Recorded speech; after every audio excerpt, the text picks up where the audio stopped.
sabana. Are you ready? Kicau, kicau, kicau mania. Kicau, kicau, kicau mania. Kicau, kicau.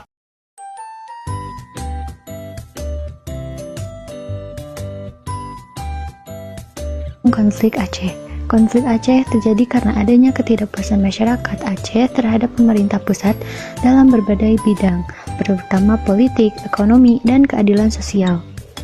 Aceh merupakan daerah yang kaya akan sumber daya alam, seperti gas alam dan minyak bumi, tetapi hasil kekayaan tersebut dinilai tidak dinikmati secara adil oleh masyarakat Aceh. Kondisi ini menimbulkan rasa ketidakadilan dan kekecewaan. Selain itu, Aceh memiliki sejarah panjang sebagai wilayah yang pernah berdaulat dan memiliki identitas budaya serta agama yang kuat. Hal ini membuat sebagian masyarakat Aceh merasa berhak untuk mengatur wilayahnya sendiri tanpa campur tangan bersama dari pemerintah pusat. Faktor yang memperburuk keadaan adalah kebijakan militer yang ditetapkan pemerintah, terutama saat Aceh ditetapkan sebagai daerah operasi militer atau DOM. Pada masa ini, terjadi banyak kekerasan dan pelanggaran hak asasi manusia, sehingga semakin memperbesar ketidakpercayaan masyarakat terhadap pemerintah. Gabungan dari faktor-faktor tersebut akhirnya melahirkan Gerakan Aceh Merdeka, atau disingkat GAM, pada tahun 1976, yang menuntut pemisahan Aceh dari Negara Kesatuan Republik Indonesia. Jenis-jenis konflik Aceh. Konflik Aceh tidak hanya berupa konflik bersenjata, tetapi juga mencakup konflik politik, ekonomi, dan budaya. Konflik politik terlibat dari tuntunan GAM untuk memisahkan diri dari Indonesia. Konflik ekonomi muncul akibat pengelolaan sumber daya alam yang tidak adil. Konflik sosial dan budaya terjadi karena perbedaan nilai dan identitas antara masyarakat Aceh dan pemerintahan pusat. Sumber untuk konflik ini akhirnya berkembang menjadi konflik bersenjata yang berkepanjangan. Kepentingan masing-masing pihak. Gerakan Aceh Merdeka memiliki kepentingan untuk memperjuangkan kemerdekaan Aceh dan mengelola sumber daya alam secara mandiri. Demi kesejahteraan rakyat Aceh, pemerintah Indonesia berkepentingan menjaga keutuhan negara kesatuan Republik Indonesia dan stabilitas nasional. Sementara itu, masyarakat Aceh pada umumnya menginginkan kehidupan yang damai, sejahtera, serta adanya keadilan dan perlindungan asasi manusia.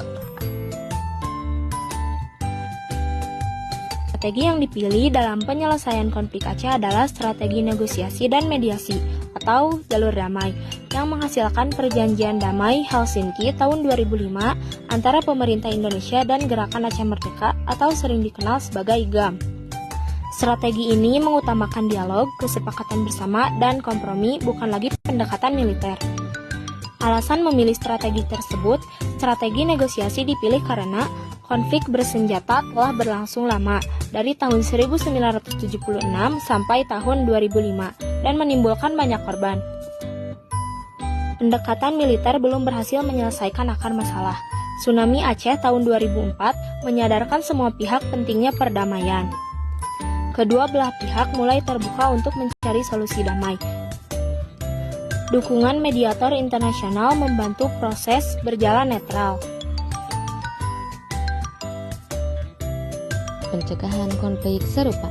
Upaya pencegahan ke depannya, pemerintah harus lebih adil dalam pembagian sumber daya alam, mengedepankan dialog sebelum menggunakan kekuatan militer, memberikan aspirasi daerah, memperkuat pendidikan tentang persatuan dan toleransi. Perubahan sikap dan aturan. Perubahan sikap, saling menghargai perbedaan, mengutamakan musyawarah, tidak mudah terprovokasi.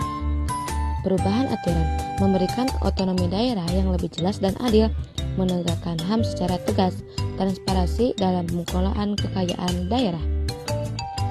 komunikasi dan sistem pembukaan komunikasi dua arah antara pemerintah pusat dan daerah, membentuk sistem pengaduan masyarakat yang efektif, menguatkan peran lembaga mediasi konflik, transparansi kebijakan publik. Peran individu dan kelompok. Peran individu tidak menyebarkan berita hoax, menjaga toleransi dan persatuan, menghargai perbedaan pendapat. Peran kelompok, tokoh agama dan masyarakat menjadi penengah, organisasi masyarakat membantu edukasi perdamaian, media menyampaikan informasi yang netral dan akurat. 5. Kesimpulan. Poin pertama, ringkasan hasil analisis. Konflik Aceh terjadi karena ketidakadilan ekonomi, politik, dan pendekatan militer yang keras. Penyelesaian terbaik dicapai melalui negosiasi dan mediasi, bukan kekerasan. Perdamaian berhasil dicapai melalui Perjanjian Helsinki 2005 yang memberikan otonomi khusus kepada Aceh. Poin kedua, pembelajaran yang dapat diambil. Yang ke-1, konflik tidak bisa diselesaikan dengan kekerasan saja. Yang kedua, dialog dan musyawarah adalah cara terbaik menyelesaikan perbedaan. Yang ketiga, keadilan sosial sangat penting untuk menjaga persatuan. Yang keempat, pemerintah harus mendengar aspirasi rakyat. Dan yang terakhir, kelima, perdamaian membutuhkan kerjasama semua pihak. I just had to let you know you're